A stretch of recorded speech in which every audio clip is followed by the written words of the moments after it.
Assalamualaikum warahmatullahi wabarakatuh. Alhamdulillah wassalatu wassalamu ala Rasulillah wa ala alihi wa ashabi ajmain amma ba'd. Faqala Allah Ta'ala fi kitabil aziz. A'udzu billahi minasyaitonir rajim. Bismillahirrahmanirrahim. Wal takum minkum ummatun yad'una ilal khairi wa ya'muruna bil ma'rufi wa tanhauna 'anil munkar. Au kama qala Rasulullah sallallahu alaihi wasallam khairun nas anfa'uhum linnas. Shadaqallahul azim. Pemirsa, kembali lagi di Tebet News TV. Saat ini kita berkesempatan bertemu, suatu kebanggaan kita bertemu dengan salah satu tokoh nasional yang mungkin bagi sebagian orang agak kontroversi dengan statement atau pernah mengalami kasus-kasus beliau. Ya mungkin pemirsa sudah tahu siapa beliau. Ya kita sebutkan dengan Bapak Buniyani. Dan alhamdulillah kita diberi kesempatan oleh Allah Subhanahu wa taala bertemu dengan beliau. Untuk lebih dekatnya kita bincang-bincang dengan beliau. Sebelumnya saya ucapkan selamat Pak Buniyani atas penunjukan sebagai Waketum. Terima kasih banyak Mas Muzakir, Partai Umat. Ini kita mau lebih jauh mengenal daripada Partai Umat nih, kan banyak juga masyarakat selain di berita-berita ya. Yeah. Keluar masuknya tokoh itu ya mungkin pemirsa juga sudah pada tahu ya itu Partai Umat tetap eksis dan tetap jalan menurut ketuanya. Amin, itu yang cakepnya gitu ya. Amin. Nah, Pak Buni nih kan saat ini bergabung dan sudah resmi menjadi Waketum Partai Umat. Nah, itu apa yang mendasari daripada Pak Buniyani bergabung di Partai Umat nih? Alasan agamanya dulu yang pertama ini karena tagline Partai Umat itu kan lawan kezaliman, tegakkan keadilan. Jadi dalam bahasa agama itu yang disebut sebagai amar ma'ruf nahi munkar. Jadi siapapun yang mengajak kita ya Bang Muzakir ya, itu kita wajib. Kalau kita nggak ikut itu berdosa. Ya. Makanya saya sudah 6 bulan yang lalu ketika bertemu Pak Amin diwawancara sama wartawan, saya bilang, saya kalau ada Pak Amin ini mengajak kita untuk amar ma'ruf nahi munkar, kalau saya nggak datang seluarnya Pak Amin, saya berdosa. Karena itu perintah agama. Kalau gitu. Bicara dosa atau tidak saya nggak paham ya Pak, kalau Pak Miki. Jadi yang jelas kalau bicara amar ma'ruf nahi munkar gitu. Permasalahannya itu kan innamal a'malu binniyat kalau nggak salah kan gitu kan, awal-awal dari kita berbuat segala sesuatu menurut saya kembali kepada agama nih. Mungkin agama saya dasar saya nggak paham. Nah di sini saya juga belajar daripada dengan bincang-bincang sekaligus pasti menuntut ilmu dari beliau nih kan. Nah, itu kita berbuat sesuatu tadi itu amal ma'ruf nahi munkar. Nah itu kan permasalahannya segala sesuatu ada yang berbuatan baik nahi munkar itu ganjarannya kalau pasal dosa, maka saya bilang tadi nggak tahu karena kembali lagi kepada innamal a'malu binniyat itu sendiri kan gitu. Nah, gimana?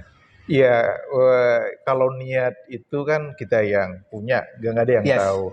Hanya kita sama Allah saja yang tahu.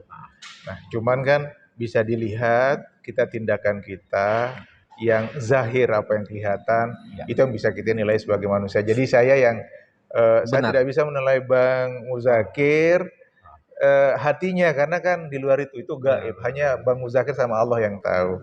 Yang bisa saya nilai adalah yang apa saja yang kelakuannya Bang Muzakir, tutur katanya, tindakan, amalnya lah, ya begitu. Nah, kembali ke tadi ya. Kalau saya banyak buruknya Pak. Kalau menurut orang, tapi saya terima. Tapi emang benar sih. Jadi kembali ke pertanyaan Bang Muzakir tadi soal itu ya. Saya sudah pernah tinggal di Amerika sekian tahun. Saya tinggal di Eropa, sekolah sekian tahun. Saya S2 saya di Amerika, S3 saya di Belanda. Saya tinggal 4 tahun di Eropa, lalu tinggal di Amerika 3 tahun. Pernah mengecap pendidikan barat. 2 tempat belajar yang sangat bagus. Nah, ini gitu ya. Saya ingin kaitkan dengan ini. Soal pendirian tadi politik dan juga agama. Yang belum saya itu harus belajar agama. Ya. gitu loh. Jadi saya sudah bisa mengaji sejak umur 7 tahun, 8 tahun sudah bisa mengaji. Tapi nggak tahu artinya itu Quran. Saya tidak belajar nahwu shorof. Oh, mengkajinya, Nah, mengkajinya. Iya, betul. iya, Nah, iya. baru kemudian setelah saya masuk penjara, ini kemarin gara-gara kasus Oh, iya, itu yang iya, saya dikriminalisasi iya, oleh rezim ini, iya. gitu kan. Saya tidak bersalah tetapi harus masuk penjara. Jadi saya sempat belajar nahwu shorof. Oh, Nah, perjalanan saya ada hikmah ya berarti ya? akhirnya ada hikmah, saya bersyukur bisa masuk Iya, penjara. iya. Nah, makanya ketika saya keluar penjara, itu ketika ada orang menyerukan saya untuk amar ma'ruf nahi mungkar, jadi saya merasa berdosa untuk tidak menyambut seruan itu. Iya. Karena ini seruan orang selevel Pak Ah, Amin yang iya, hari-harinya itu baca iya, Quran. iya, iya, Dan Pak Amin itu kalau ngomong itu selalu rujukannya pasti Quran. iya. Meskipun Pak Amin itu kita tahu PhD-nya itu di Amerika juga. University of Chicago, salah Iya, satu tempat Amin. belajar Iya, iya. political science di Amerika yang terbaik. Kalau Tetapi Pak Amin itu tidak cukup menggunakan ilmu-ilmu sekuler. Dia harus mendasarkan hujah intelektualnya kembali lagi kepada Al-Quran. Jadi saya menganggap seruan Pak Amin itu bukan seruan kosong. Ada dasarnya. ya, Nah, benar. orang seperti Pak Amin ketika dia bilang lawan kezaliman, tegakkan keadilan, amar ma'ruf nahi mungkar, kalau saya nggak ngikut gimana gitu. Nah, itu satu ya. Jadi yang kedua itu alasan saya bergabung karena saya lihat Pak Amin gitu ya. Satu karena isi seruannya, karena itu memang isi dari ajaran Al-Qur'an. Dan yang kedua, saya melihat ini yang menyuruh ini Pak Amin. Kalau bukan Pak Amin, gitu, mungkin saya masih ragu ya. Saya ragu. Tapi kan Oh, kita berarti tahu, karena ketokohan dong? bukan. Karena Pak Amin saya tahu dia baca Quran setiap hari. Ya. Dan saya ini orang Islam. Ya. Saya percaya kitab sucinya umat Islam itu adalah Al-Quran. Al-Qur'an. Dan kalau tidak ada itu baru kita ke hadis. Nah, itulah makanya ketika Pak Amin yang hari-harinya tiap hari baca Quran, mendasarkan hujah intelektualnya, kembali lagi ke basic ke Al-Quran, saya nggak ada kata-kata, saya kehilangan kata-kata untuk gimana saya membantah orang yang saya kagumi, kemudian tamat di Amerika PhD di political science, dia sekarang bicara Al-Quran loh, bicara Al-Quran. Nah, saya kan orang Islam, itu Bang Muzakir. Jadi ketika saya dengar seruannya itu, saya mau nggak mau, saya merasa itu berdosa kalau nggak ngikut. Coba kita dengar itu. Nanti ngobrol aja sama Pak. Enggak, Itu jadi pasti ke sana. mohon maaf Gitu. Pak, saya potong ya. Gitu, ya. Semua umat Islam pada akhirnya memang gitu ya, itu merujuk kepada Al-Qur'an ya. Walaupun itu kalau baca penafsiran itu kan masing-masing pikiran orang ya kan gitu. Betul. Kembali kepada politik juga nih. Maaf agak singgung sejarah ya. Saya memperhatikan dan melihat, membaca gitu, memperhatikan bahwa karena tadi Pak Buni menyinggung Islam ya, gitu. Saya juga sebagai bagian daripada umat Islam ya, orang-orang Islam. Saya baru berislam doang nih di belakang kan gitu. Itu banyak sejarah kita lihat itu perpecahan di antara umat Islam sendiri diawali dengan politik pada saat wafatnya Rasulullah secara jasad kalau saya gitu ya, jasadnya ketika wafat Rasulullah itu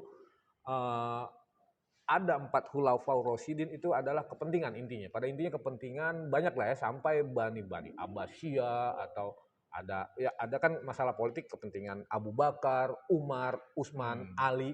Mereka sih sebenarnya ya demokratis kalau menurut saya kan. Contoh terakhir yang ke Ali itu ada banyak kepentingan politis. Nah, intinya kejatuhan Islam sendiri itu karena adalah kepentingan politis dalam artian dunia ya gitu, dunia ya. Baik Bani Umayyah, Bani Abbasiyah dan banyak pemimpin. Kalau saya lihat Khulafaur Rasyidin itu orang-orang yang baik ya gitu kan. Tapi pada saya orang baik, orang benar, tidak sekedar baik, saya bilang benar gitu. Banyak meninggalnya itu hampir rata-rata itu terbunuh gitu. Bagaimana pendapat atau pandangan dari Pak Buniani sendiri?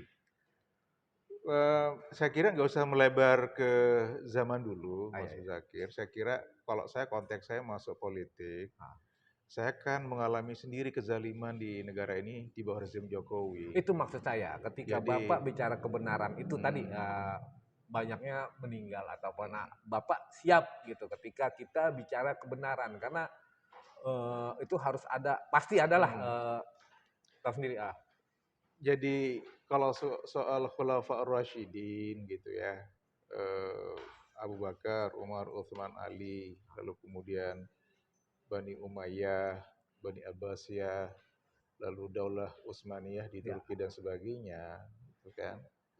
Memang dalam sejarah Islam itu kebanyakan yang terbunuh itu bukan karena karena teologi, bukan karena akidah, bukan karena ajaran Islamnya, tetapi memang ada kepentingan di sana, kepentingan kepentingan-kepentingan politik yang perbedaan pendapat, perbedaan. sehingga mengeras yang seharusnya itu tidak perlu terjadi kalau mengikuti ajaran Rasulullah. Tetapi kan kita ini kan manusia yang lemah sekali. Semakin kita jauh dari Rasulullah Nah, gitu ya, nah, semakin kita eh, apa ya, semakin kita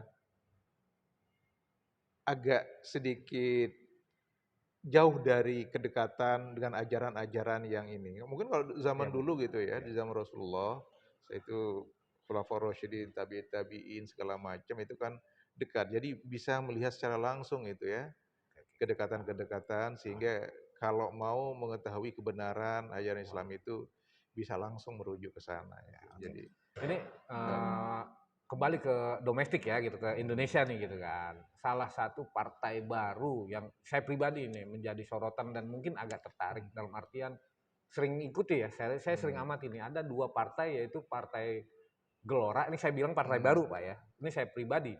Partai Gelora dan Partai Umat sendiri. Karena Partai Umat sendiri saya sangat tertarik dengan kata kezoliman itu kan gitu. Nah, betul. itu sangat Nah, saya dari sini sering mengamati dan sering melihat apakah nantinya Partai Umat konsisten dalam perjuangan itu tadi memberantas Lawan kezaliman melawan sama kezaliman menegak keadilan. itu atau apa apakah nanti saya mengamati nih apakah nanti atau ketika bagian daripada kekuasaan apakah itu pastinya saya pribadi saya akan amati Pak ya. Nah, eh, saya gabung pertanyaan itu dari perpecahan di antara umat Islam pemikiran itu apa upaya-upaya partai umat nih di antara perbedaan-perbedaan kepentingan kita nih sesama umat Islam itu dalam satu sisi harus dipersatukan itu gimana caranya menurut pandangan Pak Bunia nih. Yang sudah dilakukan oleh Partai Umat sekarang itu kan paling enggak dakwah bil lisan dulu, mengingatkan menggunakan lisan. Nah, kalau kita itu ada orang berbuat keburukan, kemungkaran, itu kan ada tiga. Kita menghentikannya dengan tangan, Oh ya. itu yang sekuat-kuatnya iman. Lalu yang kedua, kalau tidak bisa dengan tangan, kita dengan lisan, dengan perkataan, itu yang pertengahan. Yang terakhir, itu kalau kita tidak bisa juga ngomong, itu dengan hati. Dan ini adalah selemah-lemah iman. Kata Ya, Mas itu hadis kalau nggak Nabi. hadis kalau salah hadis benar benar Betul, itu benar. hadis Nabi. Ya. Nah, sekarang partai umat ini mau dengan tangan. Tapi kan kekuasaan belum punya. Ya. Yang baru bisa dilakukan oleh partai umat maksimal sekali itu dengan lisan. Ya hari ini Ya. kita konferensi pers, Ya. dengan lisan kita mengatakan, Pak Jokowi, antum pertimbangkan untuk mundur karena sudah bikin kacau negara. Ya. Kan gitu. Dan itu amal yang sebaik-baik amal adalah bila kita itu bisa berani memperbaiki pemimpin yang zalim. Ya Itu sudah mudah-mudahan dilakukan. beliau sendiri Gitu. ya Dan sudah dilakukan oleh ah, partai umat, itu yang ya kita lakukan. siap siap. Jadi kalau antum bertanya, itu apakah akan terus konsisten? Dalam rangka itu kita undang kawan-kawan. Untuk ini loh. Ya, ya. Nanti kalau partai umat berkuasa, bisa melakukan menegakkan keadilan, melawan kezaliman Dengan dengan tangan, perbuatan itu tadi. tentu dengan tangan kita, Ya. dengan menggunakan instrumen yang kita punya. Jadi insya Allah, Ah, tolong kawan-kawan ini didoakan kami untuk terus bisa gitu ya. Nah sekarang ini kan ah, inilah yang paling maksimal yang bisa kita lakukan ah. dengan lisan Ya. sekarang ini. Mengenai pandangan Partai Umat sendiri, Partai Umat kan sudah jelas-jelas bernafaskan Islam atau mungkin ya orang pada umumnya akhirnya memahami seperti itu. Hmm.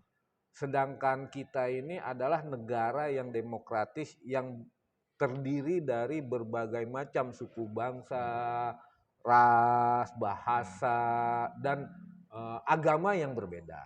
Bagaimana Partai Umat sendiri untuk mempersatukan itu dan menyikapinya gitu kan? Nah, apabila ada perbedaan-perbedaan di pandangan di kalangan, baik itu yang perbedaan oleh agama atau sesama agama, pandangan seperti gitu, gimana Pak? Kalau kita lihat Pancasila itu mulai dari sila pertama ketuhanan, Ya, itu sudah lahir dari umat Islam. Dua, kemanusiaan yang adil dan beradab, itu juga ada dalam Al-Quran. semua ada. Tiga, persatuan Indonesia juga ada di dalam Al-Quran, itu umatan wahidah. Ya. Lalu keempat, kerakyatan yang dipimpin oleh Hikmat dalam hikmat pemusatan kebijaksanaan dalam perwakilan. ada juga soal Ada. musyawarah juga ada. Ya. Yang terakhir, keadilan sosial itu yang paling banyak di dalam Al-Quran. Jadi inti ajaran Islam adalah keadilan sosial. Ya, Nah, berarti fokus dari penilaian itu adalah pasal kelima keadilan sosial yang tidak menurut Partai Umat ini dan mungkin sebagian kalangan ini tidak ada keadilan ya, keadilan sosial itu kan penyorotan. ya bagaimana mungkin kita mau menemukan keadilan sosial orang tidak bersalah masuk penjara. Lalu kemudian orang tidak berbuat apa-apa dikriminalisasi. Lalu kemudian itu HTI, FPI itu dibubarkan tanpa melalui proses peradilan. Padahal ada. Itu kan undang-undang. terdapat kezaliman di sana. Mestinya kalau mau gitu mulai dari sana ininya apa? Mas ini Mas, kunci Mas.